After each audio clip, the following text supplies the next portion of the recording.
140 करोड़ बहन भाई सब। देखिए, आज हम लोग रामलीला ग्राउंड में जो आए हैं, जैसा कि आप बैनर पे देख रहे हैं, बाबा साहब के महापरिनिर्वाण दिवस पे हम लोग जो है न्याय अधिकार महाकुंभ कर रहे हैं कि हमें अधिकार चाहिए। हमारे जो लोग वंचित हैं, जो संविधान के अंदर जो हमारा जो मूलभूत अधिकार है वो हमें नहीं मिल रहा, उसका जो है लोग जो है नफरत की राजनीति कर करके, मुख्य मुद्दा से हटा कर करके हमारे जो लोग 85% के लोग हैं उनके हकों को मार कर करके चंद लोग मनुवादी लोग हम पे शासन कर रहे हैं। हमारे किसानों का, हमारे नौजवानों का, हमारे जो बंगाल से लोग आए, इन तमाम लोगों का अधिकारों का हनन हो रहा है। और इसीलिए हम तमाम संस्था जो है आज रामलीला ग्राउंड में अपने अधिकार की आवाज़ उठाने के लिए बाबा साहब के परिनिर्वाण दिवस पे इकट्ठा हुए। 140 करोड़ बहन भाइयों को इकट्ठा करने के लिए आज संकल्प लेकर के निष्काम निस्वार्थ भाव से देश को, मानवता को आगे का रास्ता देने की कोशिश। लगातार संघर्ष कर रहे हैं, बिल्कुल पुराने पेंशन नहीं मिल रहे, ठेकेदारी इन्होंने कर रखा है। दिल्ली के अंदर बसों में जो हमारे जो एस्कॉर्ट मार्शल रखा गया, उनको 6-6 महीना से सैलरी नहीं दिया गया है। लोग लगातार धरना प्रदर्शन दे रहे हैं और ये लोग जो है कोई शीश महल बना करके जी रहा है, तो कोई जो है हेलीकॉप्टर और प्लेन से अपना प्रचार प्रसार में अपनी गद्दी बचाने में लगा है। देश की जनता का किसी को जरा सा भी जो है उनको फिक्र नहीं है। तो हमें आवाज़ उठाने की ज़रूरत है। आज हमारे साथ आरटीआई एक्टिविस्ट हैं, आज हमारे बंगाल के हमारे अध्यक्ष हैं, हमारे किसान के अध्यक्ष हैं। ये तमाम लोग हम लोग जो आए हैं इसीलिए आए हैं कि अपनी आवाज़ को बुलंद करें, सरकार पे एक दबाव बनाएं, सरकार काम करे। और अगर काम नहीं करेगी तो ये जो अब खुशी में मना रहे हैं कि मैं 3 राज्यों में जीत गया, 5 राज्यों में जीत गया, लोकसभा इनको भारी पड़ेगा।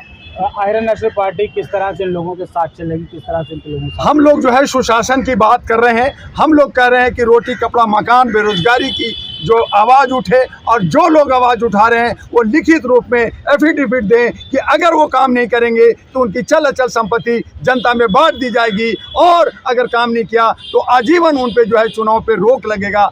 ऐसा अगर पार्टी लिख के देती है, कोई भी पार्टी लिख के देती है, हम उसके साथ जाएंगे, लेकिन उसे काम करना होगा। देश हित में हमारे लोगों के लिए काम करना होगा, और वही देश पे राज करेगा जो जुमलाबाजी करेगा, जो नफरत फैलाएगा, जो हमारे बीच में भाई भाई में तोड़ करेगा।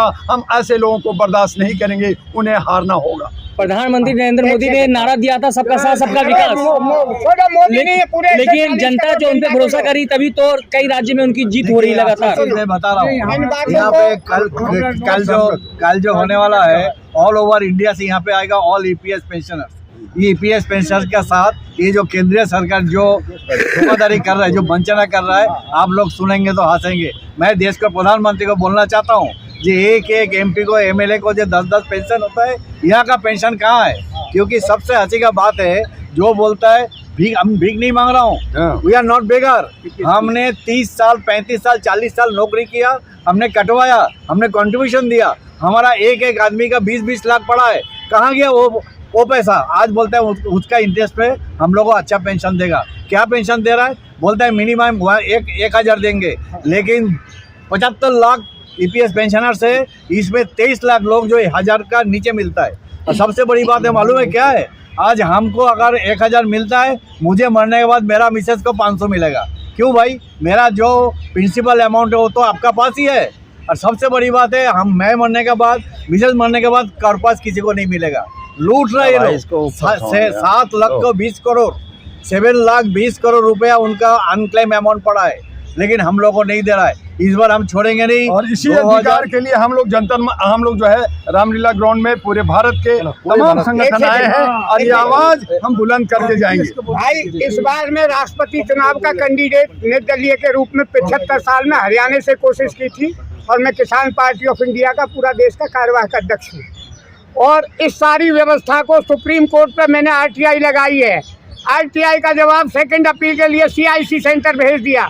2 जून से अब तक लगा हुआ हूँ, इन लोगों ने कोई जवाब नहीं दिया। और अब मैंने इन पर सुप्रीम कोर्ट, सीआईसी, संसद और आपके डीसी, एसडीएम, तहसीलदार और आपका सीएम पे, होम मिनिस्टर पे आरटीआई लगाई हुई है। और ये जवाब